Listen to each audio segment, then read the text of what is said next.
अस्सलाम वालेकुम रहमतुल्लाहि वबरकातुहू।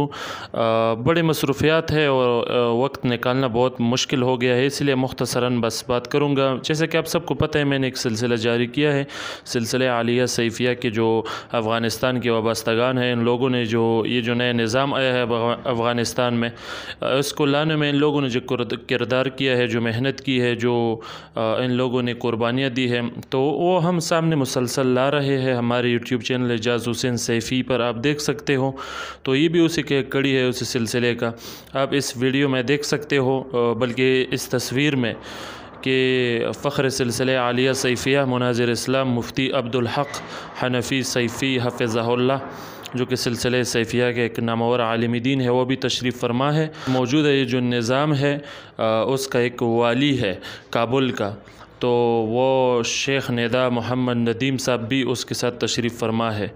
तो बड़े लोग हैं और अल्हम्दुलिल्लाह आपस में बड़े ताल्लुक़ात और महब्बत रखने वाले लोग हैं। तो आप उसको देख सकते हो, उससे आपको सिलसिले आलिया सैफिया की जो क़ुरबानियाँ है, जो ताल्लुक़ात है, जो एक राबिता है, उसका आप अंदाज़ा देख सकते हो इसमें। तो उसको आगे शेयर कीजिएगा ताकि लोगों को सिलसिले की अहमियत के बारे में मालूमात हो, और लोगों के जो वसवास और प्रोपेगंडों के से जो लोग मुतासिर हुई है और सिलसिले आलिया सैफिया से बदज़न है, तो वो इस सिलसिले को ज़रा समझे और वो समझ सके कि कोई आम सिलसिला नहीं है। अस्सलाम वालेकुम।